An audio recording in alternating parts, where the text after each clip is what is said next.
Communications private limited. আপনারা দেখছেন express news, খবর নেয়, খবর দেয়।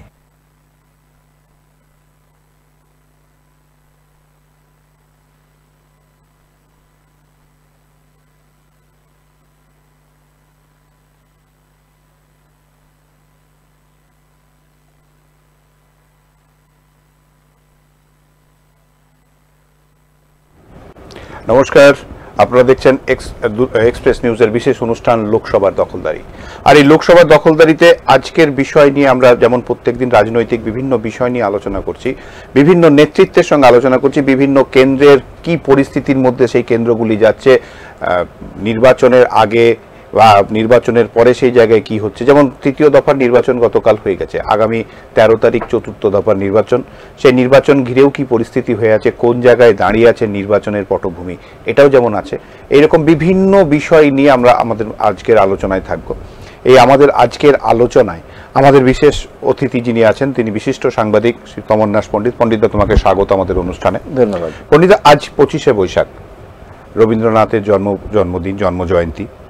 এই জন্মজয়ন্তীতে অন্যবারে যেভাবে রবীন্দ্রনাথের জন্মজয়ন্তী বিভিন্ন জায়গায় বিভিন্ন অনুষ্ঠানের মাধ্যম দিয়ে পালন হয়, এবারেও হচ্ছে ছোট ছোট করে, বিভিন্ন জায়গাতেই হচ্ছে। কিন্তু কি মনে হচ্ছে তোমার যে এই লোকসভা নির্বাচনের পারদে অনেকটা সেই জায়গায় ফিকে পড়ে যায়নি? না, প্রথমত হচ্ছে একটা জিনিস এটা মনে রাখতে হবে যে রবীন্দ্রনাথকে নিয়ে আমরা বাঙালিরা যতটা একেবারে উৎসবের মেজাজে থাকি, আমরা বাঙালিরা যেভাবে রবীন্দ্রনাথকে নিয়ে বলা যায় একটা উন্মাদনার মধ্যে ভুগি, কিন্তু জাতীয় ক্ষেত্রে রবীন্দ্র জয়ন্তী কিন্তু জাতীয় ছুটি নয়। ফলে মোটামুটি আমরা দেখেছি যারা রবীন্দ্রনাথকে ভালোবাসেন, রবীন্দ্রনাথের শিক্ষা, সংস্কৃতি, সাহিত্য নিয়ে যারা কিছুটা হলেও চর্চা করেন, তারা সেই ধরনের কিছু কিছু মানুষ ছাড়া বাকি রবীন্দ্রনাথকে নিয়ে উন্মাদনাটা এই রাজ্যের বাইরে যথেষ্টই কম। কিন্তু এই রাজ্যে অবশ্যই সারা দিন ধরেই একেবারে সকাল থেকে রাত পর্যন্ত বিভিন্ন অনুষ্ঠান তো হয়েই থাকে বিভিন্ন। কিন্তু আমার যেটা বলার কথা, এবং এটা আজকে রবীন্দ্রনাথের জন্মদিনে বলাটা সঙ্গত কিনা আমি জানি না, কিন্তু বলতে হবে যে রবীন্দ্রনাথ যে শিক্ষার কথা বলেছেন,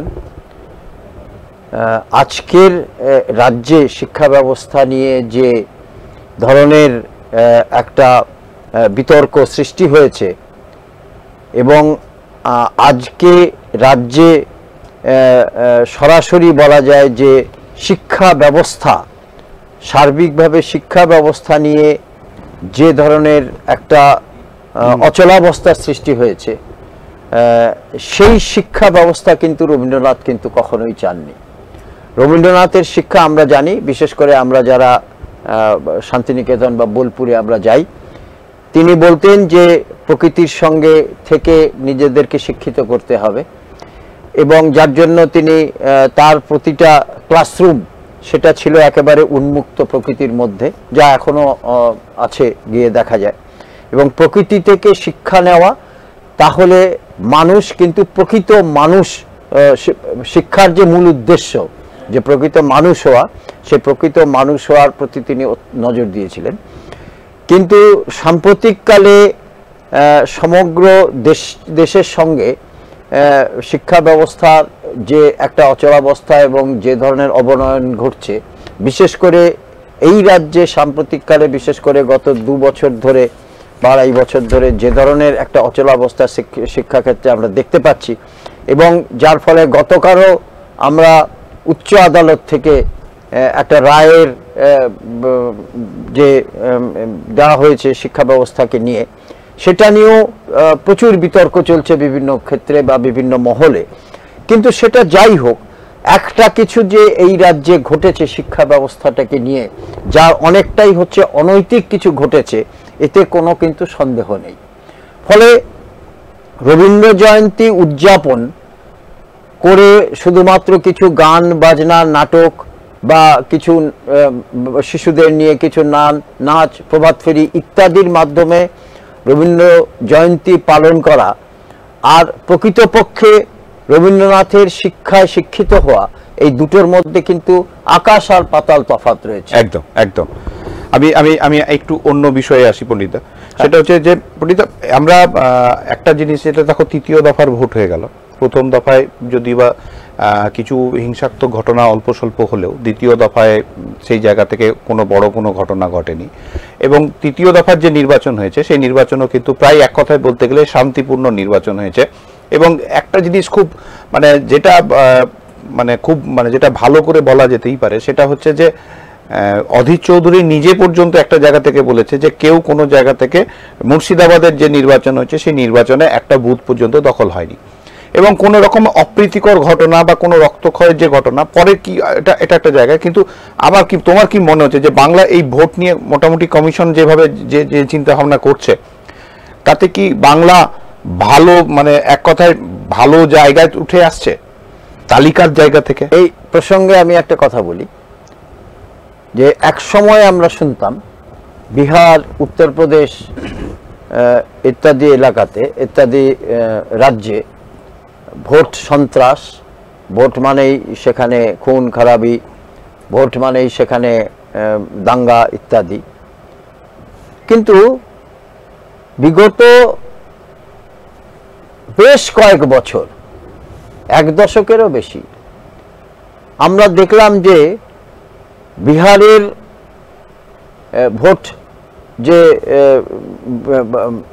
বিহারের ভোট নিয়ে যে বদনাম যেটা ছিল সেটা কিন্তু ঘুচে গেল, এবং বিহার সহ দেশের অন্যান্য রাজ্যে অত্যন্ত যে কোনো ভোট অত্যন্ত সুষ্ঠুভাবে এবং অত্যন্ত শান্তিপ্রিয়ভাবে এবং উৎসবের মেজাজে সেখানে কিন্তু ভোটটা হয়, এবং সেখানে কোথাও কোনো রাজনৈতিক দ্বন্দ্ব, সেখানে দাঙ্গা হাঙ্গামা কোনোদিন অন্তত গত 10 বছর 12 বছর ধরে কেউ সেগুলো শোনেনি।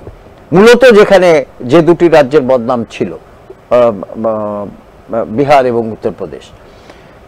কিন্তু আমাদের এই রাজ্যে বরাবরই কিন্তু নির্বাচনের সময় একটা অশান্ত পরিবেশের আশঙ্কা সবসময় থাকতো।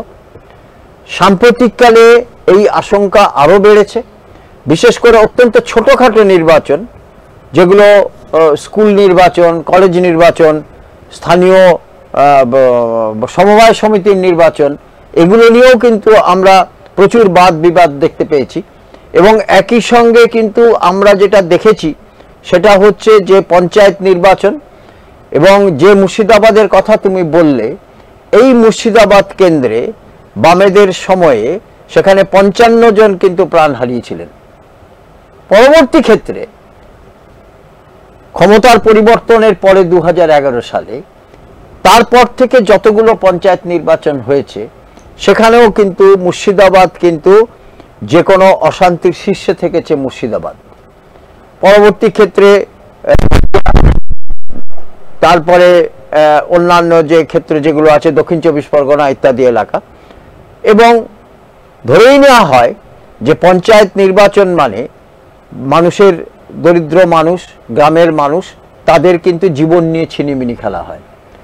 এবং পঞ্চায়েত নির্বাচনের পরে তারপরে বিধানসভার নির্বাচন, সেখানেও কিন্তু প্রচার থেকে আরম্ভ করে নির্বাচনের দিন পর্যন্ত বুথ দখল থেকে রিগিং, এগুলো কিন্তু এই রাজ্যের একেবারে একটা অলংকার হয়ে দাঁড়িয়েছে।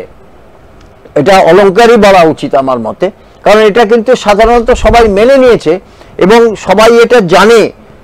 এই রাজ্যের মানুষের একটা স্বতঃস্ফূর্তভাবে তারা মেনে নিয়েছে যে নির্বাচন মানেই এখানে অশান্তি হবে, নির্বাচন মানেই বুথ দখল হবে। এবং আমি তোমাকে বলতে পারি যে শেষ পুরসভার নির্বাচন, সেটা দুর্গাপুরে যেটা হয়েছে, এই নির্বাচন নিয়ে অসংখ্য অভিযোগ, এবং বেশিরভাগ মানুষ তারা তাদের যে ভোটের অধিকার সেটা প্রয়োগ করতে পারেননি। এবং তোমাকে বলা ভালো যে আমি নিজে যে এলাকাতে থাকি সেই এলাকাতে আমার চোখের সামনে আমি দেখেছি যে অসংখ্য মানুষ বুথে গিয়ে ফিরে আসছেন তাদের ভোটগুলো সম্পূর্ণ দিয়ে দেওয়া হয়েছে বলে। এবং সেই কিন্তু এখানে শুধু তাই নয়, আমাদের কাছে এটা বিভিন্ন সময়, সেই সময়তে আমরা তো তখন দেখেছি বিভিন্ন সেই জায়গার কাউন্সিলররা যারা পুরো প্রতিনিধি ছিল, তারা পর্যন্ত তাদের নিজেদের ভোটটা দিতে পারেনি। একদম, এটা একটা এমন জায়গায় শুধু কাউন্সিলর নয়, এবং শাসক দলের বহু সমর্থক তারা নিজেরাও ভোট দিতে পারেনি, এবং তাদেরও প্রচুর ক্ষোভ আমরা দেখতে পেয়েছি। আচ্ছা, তুমি আমাকে বলো, আমি সেটাই হচ্ছে যে আমরা কয়েকদিন আগে দেখলাম জিতেন্দ্র তিওয়ারি একটা জায়গায় মানে মঞ্চে থেকে উনি বলছেন যে, এবং সাংবাদিকদের সামনে তিনি কথাটা তুলেছিলেন যে তার কাছে তার সেই সময় যেটা ভুল হয়ে গেছিল আর কি, সেটা তার সেই একটা পাপ হয়েছিল, সেই পাপের ভোগ কিন্তু এখন তো চলছে। তো এই যে ধরো এই 2022 সালে নির্বাচন হয়ে যাওয়ার কথা ছিল দুর্গাপুর পৌরসভার, 2024 হতে ছিল, এই যে মাঝখানের একটা প্রায় দুটো বছর এই যে নির্বাচন করা যাচ্ছে না বা করছে না, হয় করছে না কিংবা করার কোনো পরিস্থিতি নেই, এটা কি সেই আগের যে লিগাসি, গতবারের যে পৌরসভা নির্বাচনের যে লিগাসি, সেটাকেই টানতে হচ্ছে? দেখো, আমি তোমাকে বলি যে যথার্থ অর্থে যদি তুমি বলো যে দুর্গাপুর পুরসভার নির্বাচন সেটা প্রায় 2022 থেকে তুমি বললে, আজকে 24, প্রায় আমরা কাটিয়ে এসেছি, অর্ধেকটা কাটিয়ে এসেছি। এখনো পর্যন্ত এই পুরসভার নির্বাচন নিয়ে কিছুই শোনা যাচ্ছে না, এবং বিরোধীরা কখনো কখনো দেখা গেছে যে তারা কখনো পুরসভার সামনে বিক্ষোভ করছে, এবং নির্বাচন কেন সময় মতো হচ্ছে না সেটা নিয়েও তারা বিক্ষোভ করছে, কিন্তু আমরা সেই রকম কোনো উদ্যোগ আমরা দেখতে পাইনি নির্বাচন হওয়ার। এবং এটার পেছনে কারণ কি আছে তা একমাত্র এই রাজ্য সরকার বলতে পারবেন। কিন্তু আমি নিজে জানি যে পুরসভার নির্বাচন এবং পঞ্চায়েতের নির্বাচন নিয়ে দুর্গাপুরে আজকে যে জিতেন্দ্র তিওয়ারি তুমি নাম করলে, তখন তিনি একটা শাসক দল, আজকের যে শাসক দল সেখানে একটা গুরুত্বপূর্ণ নেতৃত্বে ছিলেন।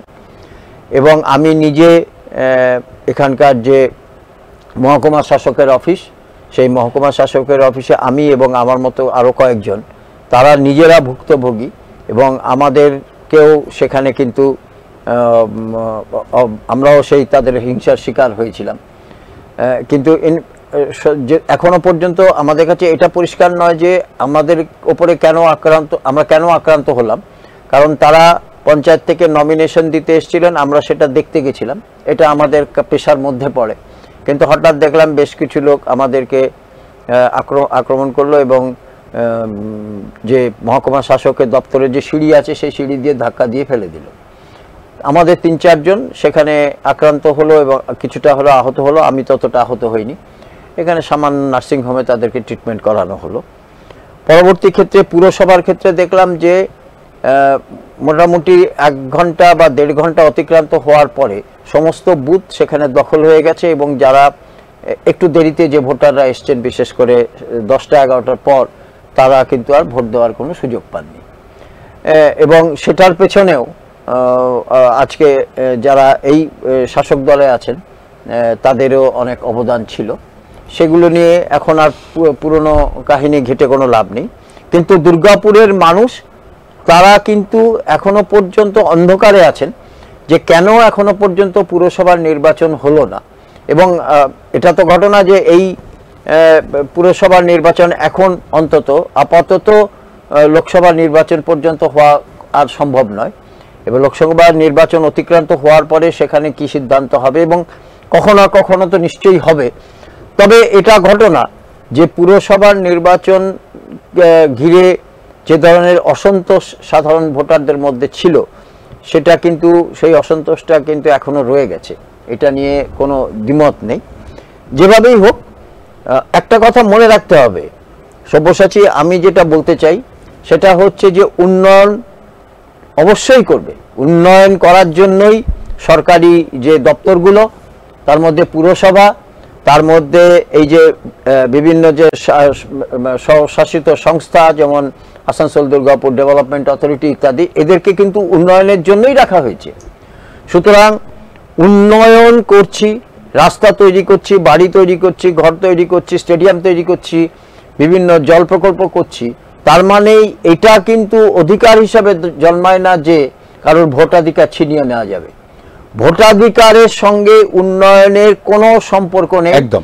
মানুষ কিন্তু সবসময় তার গণতান্ত্রিক অধিকার প্রয়োগ করতে চায়, তার সঙ্গে সেখানে উন্নয়ন হলো আর না হলো আমি যে আমার দেশের নাগরিক এবং আমি যে আমার এই রাজ্যের উন্নয়নের শরিক হতে চাই, সেটা কিন্তু করার জন্য মানুষ কিন্তু ঘন্টার পর ঘন্টা শত লাইন দিয়ে কিন্তু তারা এই কাজটা করতে চান। একদম।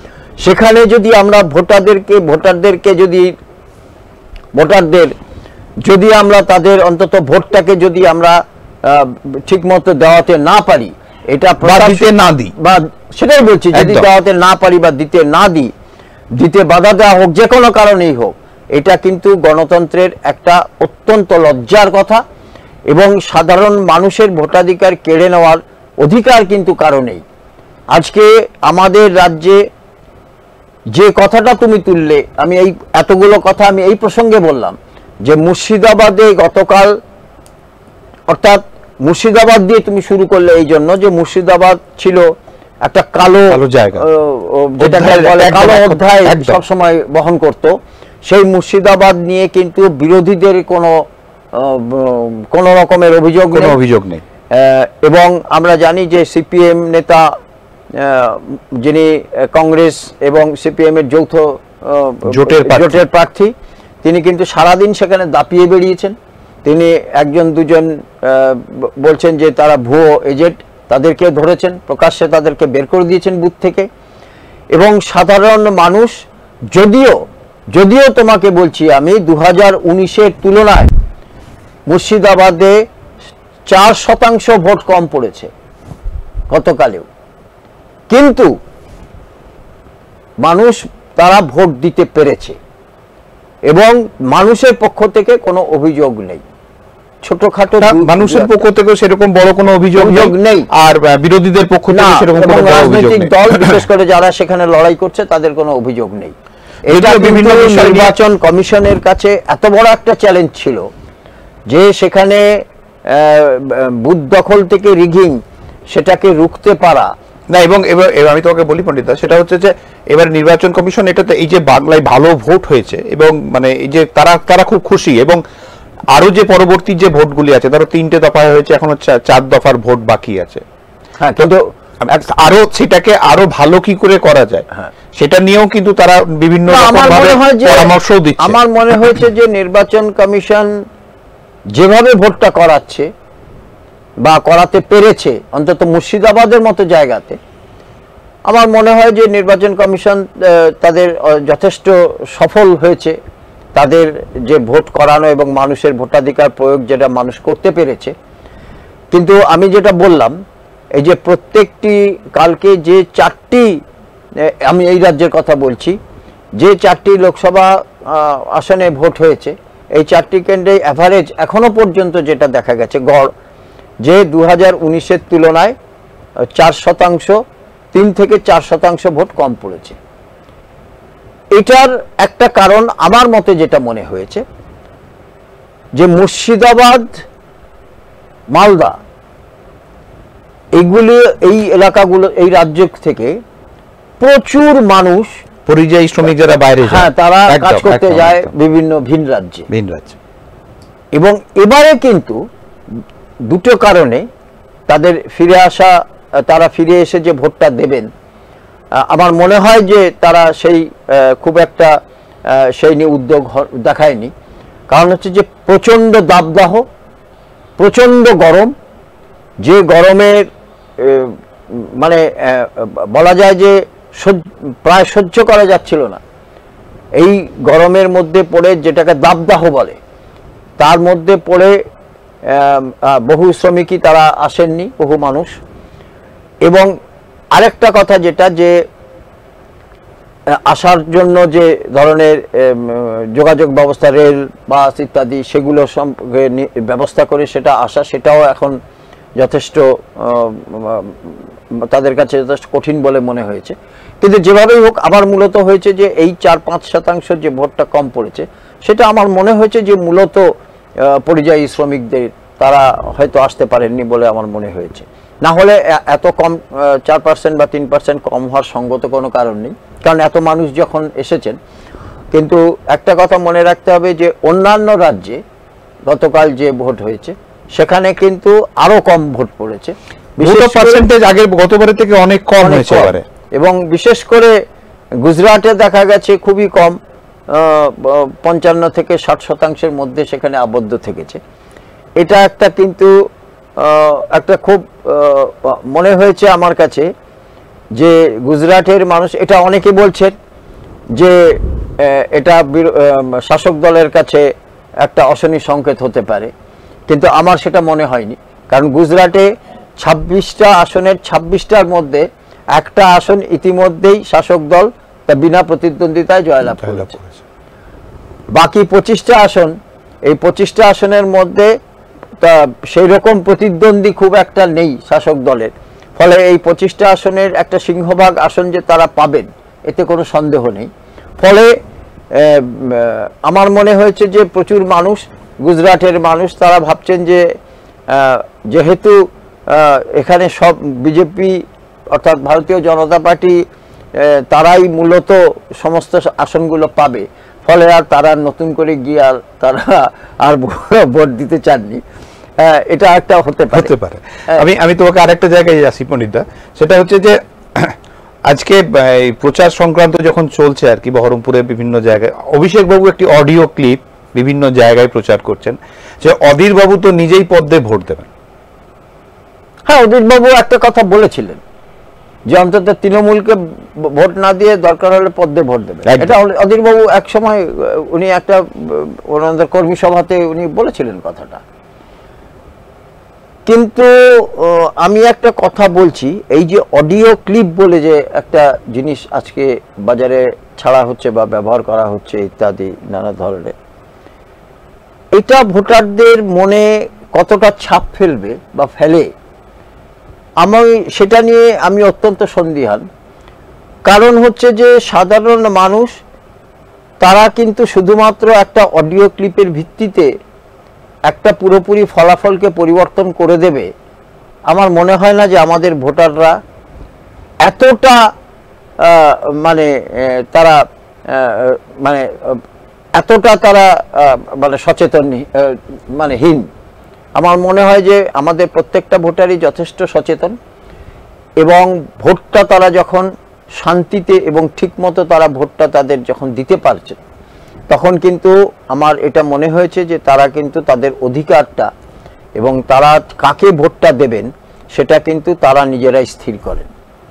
এটা হতে পারে যে কিছু কিছু ক্ষেত্রে, এটা আমরা যেটা জানি, এটাও কিন্তু আমাদের কাছে একটা অত্যন্ত লজ্জার বিষয় যে এখনো পর্যন্ত স্বাধীনতার 75 বছর পরেও এক একটা আমাদের সংখ্যালঘু অধ্যুষিত গ্রাম শহর স্থানে সেখানে একটা প্রচার আছে যে সেখানে কিন্তু এককভাবে কোনো ভোট হয় না, স্বাধীনভাবে কোনো ভোট হয় না, সেখানে কিন্তু সংগঠিতভাবে ভোট হয়। অর্থাৎ একটা দলকে যে ভোট দেন সবাই সেখানে সেই চিহ্নেই তারা ভোটটা দেন। যদি সেটা হয়ে থাকে তাহলে এটা অত্যন্ত লজ্জার এবং দুর্ভাগ্যের, কিন্তু এটা বাস্তব ক্ষেত্রে সেটা হয়ে থাকে যে অনেক সময় সেইখানকার ইমাম তিনি যেটা বলবেন সেই চিহ্নে ভোট দেওয়া হবে ইত্যাদি ইত্যাদি। সেটা বাঞ্ছনীয় নয়, কিন্তু অনেক ক্ষেত্রে সেটা হয়।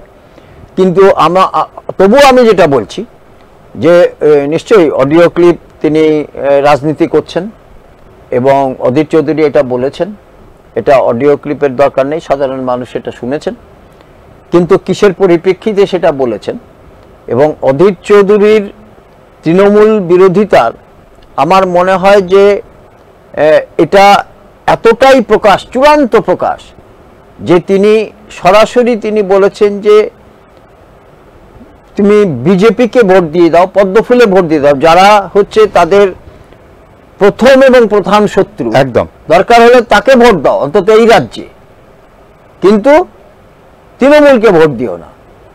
এই যে তার তৃণমূল বিরোধিতা, এই তৃণমূল বিরোধিতার জন্য এই রাজ্যে কিন্তু ইন্ডি জোটটাও কিন্তু হওয়া সম্ভব হয়নি। এমনকি শেষ পর্যন্ত মল্লিকার্জুন খাড়গে তিনি শেষ পর্যন্ত এসে কিন্তু তাকেও কিন্তু সেই তৃণমূল বিরোধিতাই করতে হয়েছে।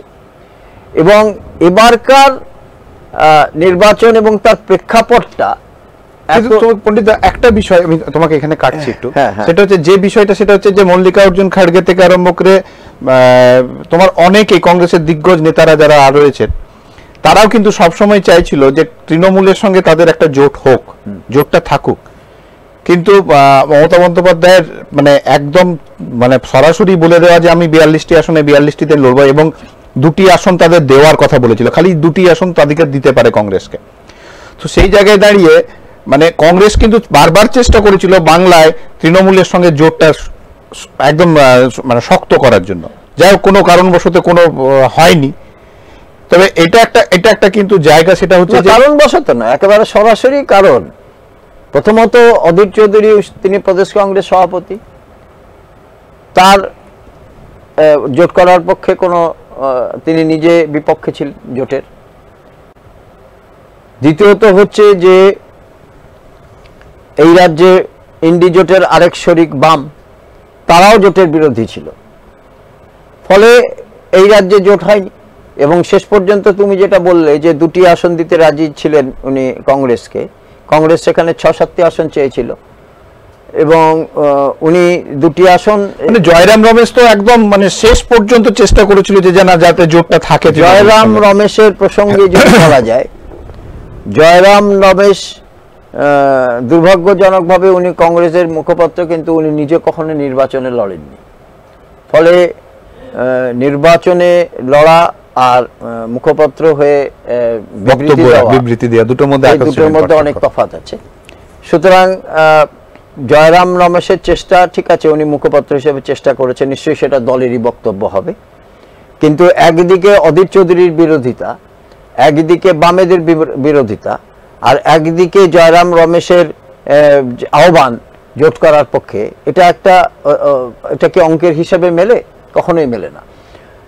কিন্তু কথা হচ্ছে যে মমতা বন্দ্যোপাধ্যায় যে 2টি আসন দিতে চেয়েছিলেন, তার বদলে উনি বাইরে আরো 2টি আসন চেয়েছিলেন, একটা আসামে, একটা মেঘালয়ে, কংগ্রেসের কাছ থেকে চেয়েছিলেন।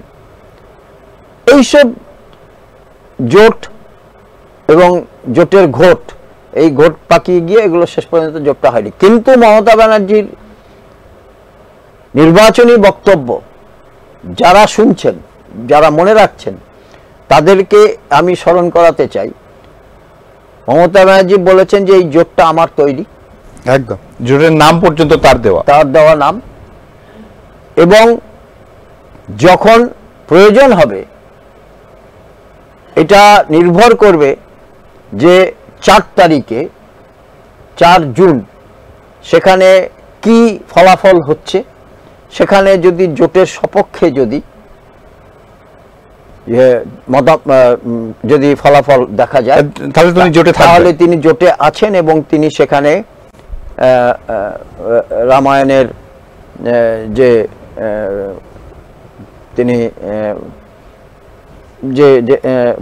যেখানে যে কাজ করেছিল, যে কাঠবিড়ালি সেতু বন্ধনে কাঠবিড়ালির ভূমিকাটা পালন করবেন, সেই ভূমিকা তিনি পালন করবেন বলছেন। অর্থাৎ সেটা কাঠবিড়ালি হোক, যেটাই হোক, মানে তিনি একটা অন্যতম মুখ্য ভূমিকা পালন করবেন, অর্থাৎ তিনি সেখানে জোটে থাকবেন।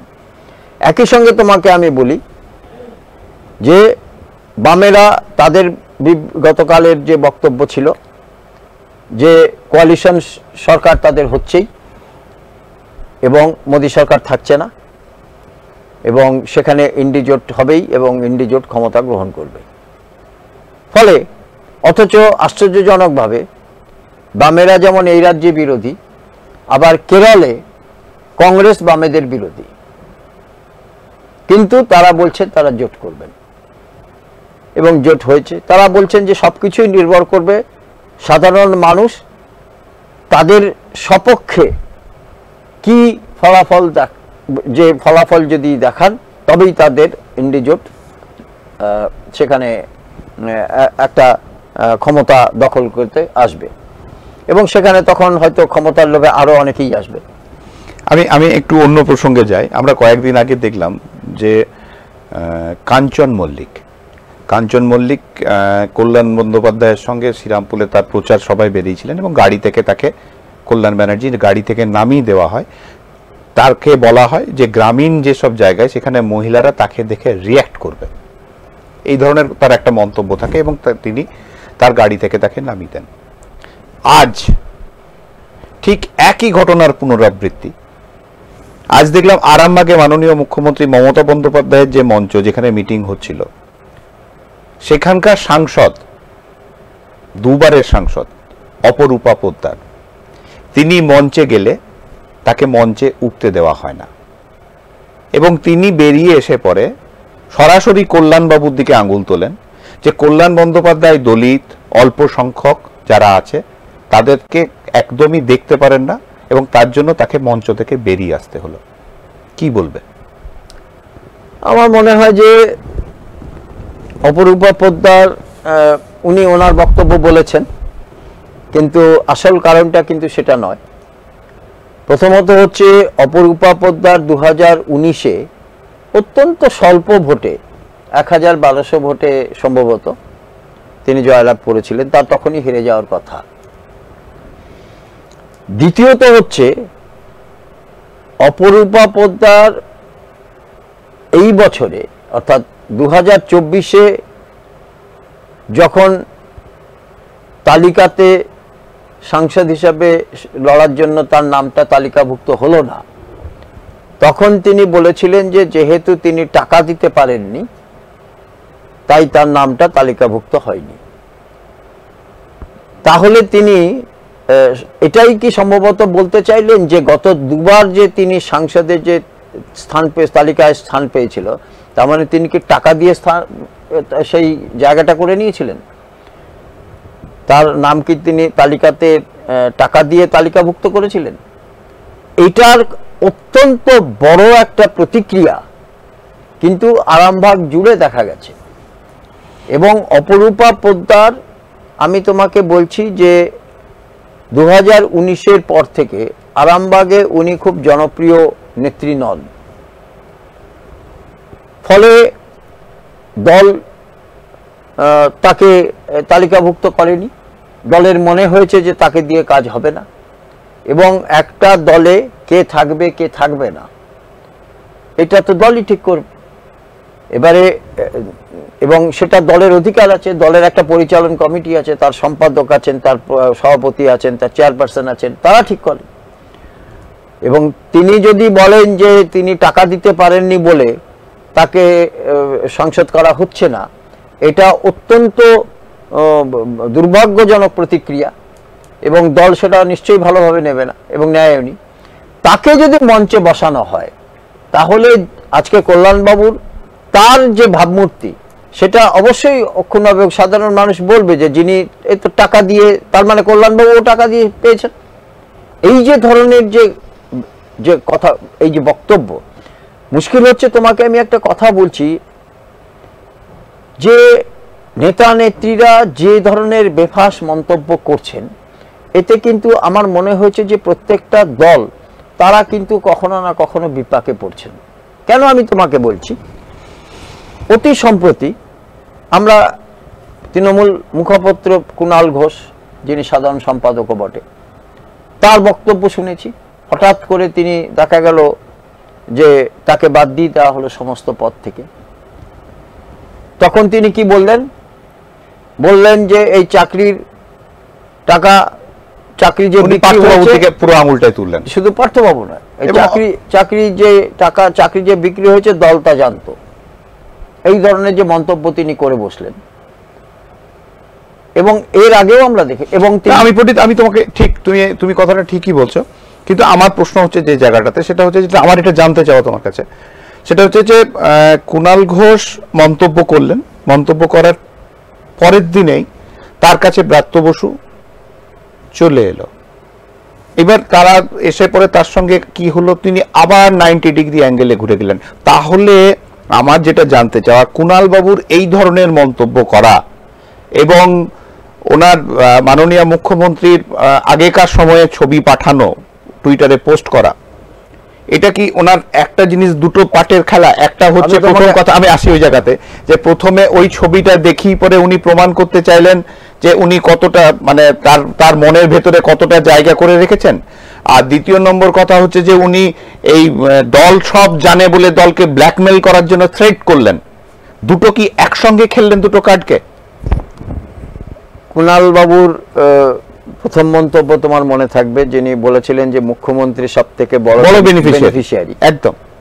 তারপর যেভাবেই হোক তিনি মামলা থেকে তিনি অব্যাহতি পান, তারপরে তিনি মুখপাত্র হন এবং তারপরে তিনি এই যে মন্তব্যটা করলেন, বিশেষ করে যখন তাদের নেত্রী বলছেন যে এই চাকরি চলে যাওয়া গোটা ব্যাপারটার জন্য দায়ী বিজেপি এবং বিকাশ ভট্টাচার্য, ঠিক সেই প্রেক্ষাপটে যদি তাদের মুখপাত্র কুণাল ঘোষ তিনি যদি বলেন যে দল সব জানতো, তাহলে গোটা ব্যাপারটা কি দাঁড়ায়, রসায়নটা কি হয় সেটা সকলেই বুঝতে পারছে, অনুমানীয়। আরেকটা কথা, একটা কথা তুমি মনে রাখবে যে কুণাল ঘোষ তিনি ছেড়ে দিলেন, দিয়ে বললেন যে আমি কিন্তু দলে আছি, সাধারণ কর্মী, দলেই থাকব, এবং সাধারণ সমর্থকদের দেখে তিনি অনেক কান্নাকাটি করলেন, চোখের জল ফেললেন।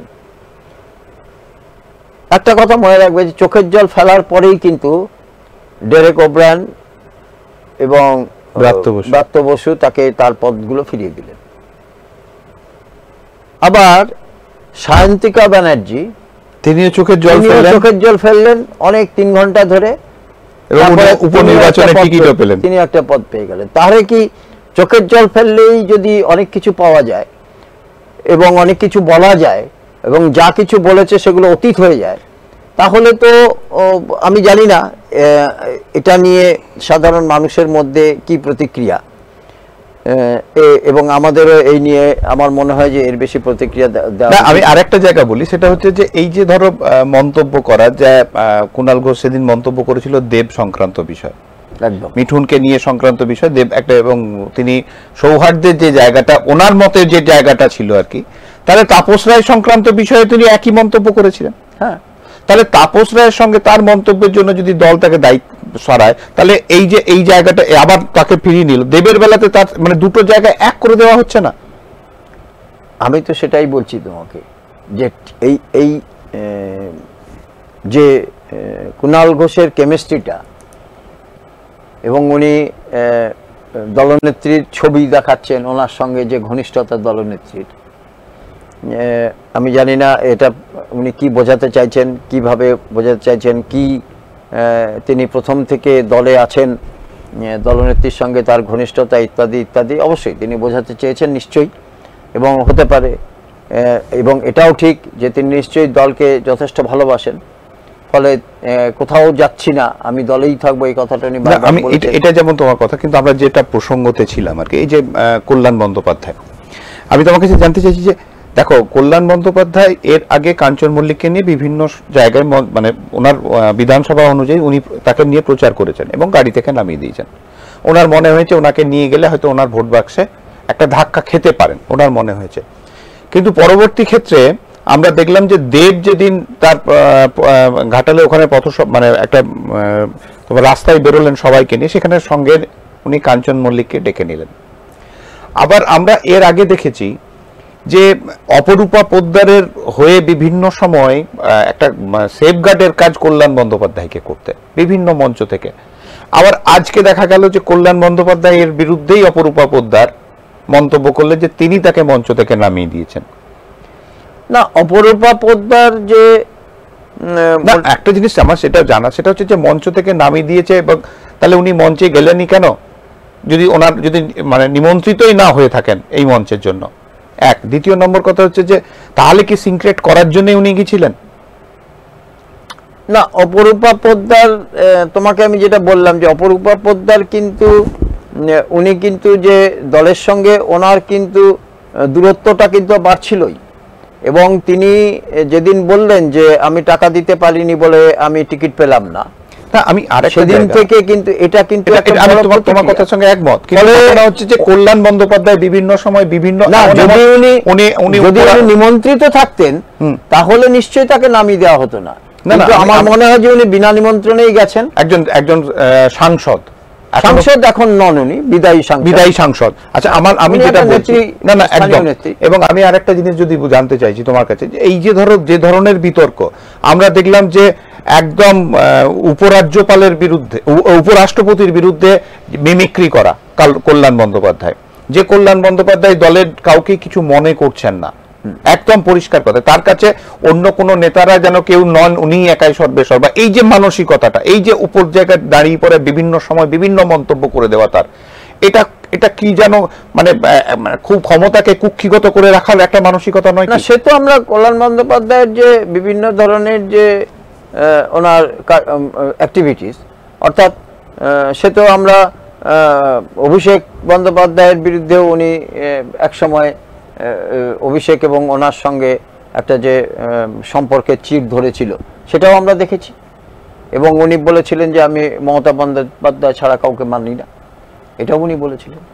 সুতরাং কল্যাণ বন্দ্যোপাধ্যায় দলের, অবশ্যই কল্যাণ বন্দ্যোপাধ্যায় একজন ভালো আইনজীবী এবং কল্যাণ বন্দ্যোপাধ্যায় একজন দলের বড় নেতা, এতে কোনো সন্দেহ নেই। কিন্তু তিনি অভিষেকের কে নিয়ে কি বলবেন, অপরূপা পোদ্দারকে নিয়ে কি বলবেন ইত্যাদি, এটা সম্পূর্ণভাবে তার ব্যক্তিগত ব্যাপার এবং তার দলের ব্যাপার। মানুষ দেখছে, মানুষের কি প্রতিক্রিয়া হবে সেটা ভোটের বাক্সে ছাড়া বোঝা যাবে না। কিন্তু আমি ব্যক্তিগতভাবে মনে করি, এটা আমার সম্পূর্ণভাবে একেবারেই আমার, যে কল্যাণবাবু যে কেন্দ্রে দাঁড়িয়েছেন শ্রীরামপুর, আমার মনে হয় কল্যাণবাবু শ্রীরামপুরে তার অত্যন্ত শক্তিশালী বেস আছে,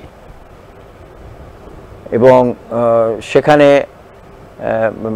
কবির শঙ্কর বসু তার প্রাক্তন জামাই, বিজেপি যেমন সেখানে দাঁড় করিয়েছে, এবং বাম প্রার্থী দীপশিতা, আমার মনে হয় না, আমার ব্যক্তিগতভাবে মনে হয় না যে কল্যাণবাবু যে রাজনীতি করে এসেছেন, কল্যাণবাবু যেভাবে প্রথম থেকে তৃণমূল কংগ্রেসকে ওই এলাকায় তার কেন্দ্রে অন্তত যেভাবে সংগঠিত করতে পেরেছেন, আমার মনে হয় যে এটা তার কৃতিত্বের মধ্যে পড়ে।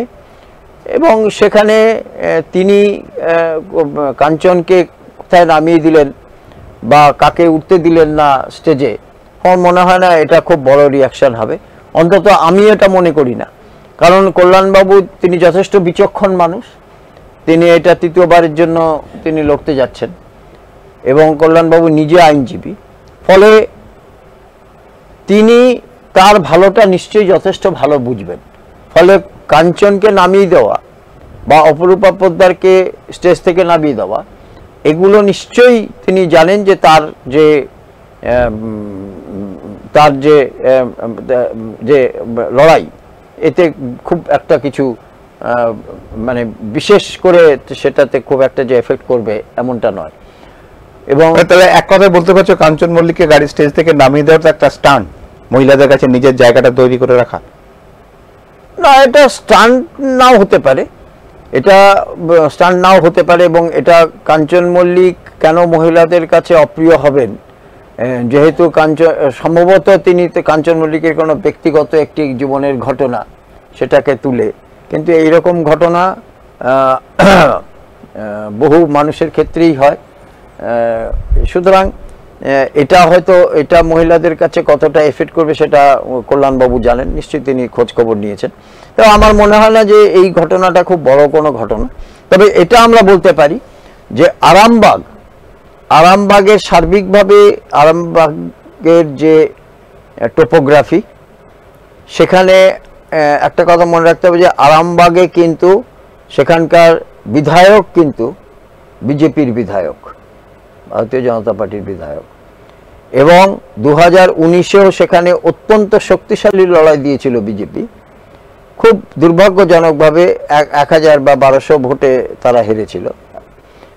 সুতরাং এবারে যেটা দেখা গেছে যে আরামবাগ কিন্তু বিজেপির অত্যন্ত শক্তিশালী ঘাঁটি, ফলে আরামবাগের লড়াইটা কিন্তু এবার তৃণমূল কংগ্রেসকে কিন্তু খুব অত্যন্ত কঠিন প্রতিদ্বন্দ্বিতার মধ্যে পড়তে হবে, এতে কোনো সন্দেহ নেই। আচ্ছা, আমাকে তুমি বলো, এই যে ধরো চতুর্থ দফার ভোট আগামী 13 তারিখ, এই চতুর্থ দফার ভোটের মধ্যে দুর্গাপুর, বর্ধমান, আসানসোল, বহরমপুর, এই যে কেন্দ্রগুলো রয়েছে, দুর্গাপুর এবং আসানসোল, দুর্গাপুর, বর্ধমান এবং আসানসোল মানে এবং পূর্ব বর্ধমান কোন জায়গায় যাচ্ছে কি মনে হয়? তোমাকে এই প্রসঙ্গে অত্যন্ত একটা খুবই যেটাকে বলে একটা খুব কৌতূহলোদ্দীপক একটা কথা বলতে পারি। সেটা হচ্ছে যে শিল্পাঞ্চলের মূলত আসানসোল শিল্পাঞ্চল এবং দুর্গাপুরের কাঁকসা পর্যন্ত একটা শিল্পাঞ্চল এবং সঙ্গে গ্রামীণ অঞ্চল, অর্থাৎ বর্ধমান, দুর্গাপুর, এই দুটো কেন্দ্রে যে প্রার্থী দেওয়া হয়েছে, এটা কিন্তু আমি তোমাকে বলতে পারি যে শুভেন্দু অধিকারী বনাম অভিষেকের হচ্ছে সরাসরি একটা সরাসরি লড়াই। কেন তোমাকে আমি বলছি, কারণ দিলীপ ঘোষ তিনি দলের খুবই একটা বড় মাপের নেতা এবং তার একটা জেতা কেন্দ্র থেকে সেখান থেকে তাকে নিয়ে এসে বর্ধমান দুর্গাপুর কেন্দ্রে দেওয়া এবং আসানসোলে শেষ পর্যন্ত অনেক নাম শুনে যাওয়ার পরেও আসানসোলে সেই দুর্গাপুর বর্ধমান কেন্দ্রের অশীতিপর বৃদ্ধ তাকে সেখানে প্রার্থী করা, এটা শুভেন্দুর কাছে একটা অত্যন্ত বড়, আমার মনে হয়েছে যে এটাকে সরাসরি যেটা যদি বলা হয়েছে এটা বাজি ধরার মতো হয়েছে। যদি এই বাজিতে যদি শুভেন্দু জিতে যান তাহলে কিন্তু শুভেন্দু অবশ্যই কৃতিত্বের দাবি করতে পারেন। একই সঙ্গে এই দুটি কেন্দ্রে কীর্তি আজাদ এবং শত্রুঘ্ন সিনহা যদি ধরা যায় দুজনেই বহিরাগত, একজন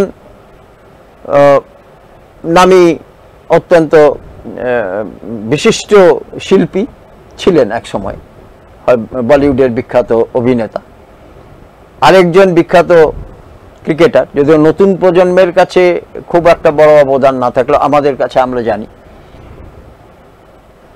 যদি অভিষেক ব্যানার্জি যদি এই দুজনকে জিতিয়ে আনতে পারেন তাহলে কিন্তু অভিষেক ব্যানার্জির কাছেও কিন্তু এটা কিন্তু অত্যন্ত বড় চ্যালেঞ্জের, কারণ বর্ধমান দুর্গাপুরে একজন বহিরাগত প্রার্থী এনে তাকে জিতিয়ে নেওয়া এবং শত্রুঘ্ন সিনহা তার আগে কিন্তু সেখানে দুবারই কিন্তু জয়ী হয়েছিলেন বাবুল সুপ্রিয়, একদম। ফলে উপনির্বাচনে সেখানে জিতিয়ে তাকে রাখা এবং পরবর্তী ক্ষেত্রে তাকেই নমিনেশন দেওয়া, এটা কিন্তু অভিষেকের কাছে যেমন একটা বাজি ধরার মতো, তেমনি তার থেকেও বড় মনে হয়েছে আমার যে শুভেন্দুর কাছে এটা একটা খুব বড় চ্যালেঞ্জ। ফলে যদি শুভেন্দু এই বাজিতে হেরে যান তাহলে কিন্তু সেটা তার কাছে কিন্তু আমার মনে হয়েছে যে একটা খুবই নিরাশাজনক পরিস্থিতি তৈরি করবে। কিন্তু যদি সেখানে তিনি জয়ী হতে পারেন, তাহলে বাজিতে যদি তিনি জয়লাভ করতে পারেন, তাহলে শুভেন্দু কিন্তু সত্যিকারের একজন দক্ষ সংগঠক, এটা কিন্তু প্রমাণিত হবে, এটাতে কোনো সন্দেহ নেই। এটা আমার বারবার মনে হয়েছে যে আসল লড়াইটা, এই যে চারজন যে রয়েছেন তার পেছনে আসল লড়াইটা কিন্তু রয়েছে দুজনের লড়াই, অভিষেক বনাম শুভেন্দুর লড়াই। কারণ আমরা এটা কখনো ভাবিনি যে দিলীপ ঘোষের মতো একজন বিশিষ্ট নেতাকে এবং তার কেন্দ্র, যেখানে তিনি খড়গপুরে প্রথম তিনি তিনজন যে বিধায়ক হয়েছিল তার মধ্যে খড়গপুর একটা ছিল, সে খড়গপুরের বিধায়ক থেকে তিনি পুরো মেদিনীপুরে জয়লাভ করলেন, তাকে তুলে নিয়ে এসে দুর্গাপুর শিল্পাঞ্চল এবং সেই সঙ্গে এমন একটা গ্রামীণ অঞ্চল সেখানে দুর্গাপুরের সঙ্গে রয়েছে যেখানে প্রচুর সংখ্যালঘু মানুষ রয়েছেন, সেখানে তাকে এনে দাঁড় করানো, এটা কিন্তু আমার মনে হয়েছে যে এটা দুজনের কাছেই যেমন চ্যালেঞ্জ, তেমনি সাধারণ ভোটারদের কাছেও একটা চ্যালেঞ্জ। এবং সব থেকে বড় কথা আমার মনে হয় যে এই রাজ্যের যে কেন্দ্রগুলো খুব কৌতূহল সৃষ্টি করবে, তার মধ্যেই আসানসোল দুর্গাপুর এবং দুর্গাপুর বর্ধমান, এই দুটো কেন্দ্র। পণ্ডিতা, আমরা তো আলোচনার মধ্যেই ছিলাম, আলোচনা শুনছি, বিভিন্ন পরিস্থিতির মধ্যে দিয়ে নজর রাখছি। হাতে আর মাত্র কয়েকটা দিন, সামনের আগামী সোমবার 13ই মে নির্বাচনটি হবে, চতুর্থ দফার নির্বাচন। এবং সেই চতুর্থ দফার নির্বাচন যে বাকি যে নির্বাচনগুলো, 3টে দফার নির্বাচন গেল, যেভাবে শান্তিপূর্ণভাবে নির্বাচন হয়েছে, আমরা আশা করব যে বাকি যে আরো 4টি নির্বাচন আছে, এবং বিশেষ করে চতুর্থ দফার নির্বাচন এবং তারপরে যে আরো 3টি দফার নির্বাচন, সেগুলি আরো শান্তিপ্রিয়, কোনো অঘটন ছাড়াই হোক। এবং মানে আমরা আমাদের যে একটা বদনামের জায়গা, যে জায়গার মধ্যে ছিল যে বাংলার নির্বাচন মানে রক্তের নির্বাচন, বাংলার নির্বাচন মানে বোম বারুদের নির্বাচন, সেটা থেকে ভুলে একটা ভালো রাজ্য, ভালো তকমা নিয়ে আমরা যাতে আগের দিকে উঠে আসতে পারি, সেই জায়গাটার দিকে আমাদের নজর রাখবে। আমাদের সময় আপাতত আজকের মতন এখানেই শেষ হয়ে এসেছে। তাই সকলকে ভালো থাকুন, সুস্থ থাকুন, এই বলে আজকের অনুষ্ঠান শেষ করছি। নমস্কার।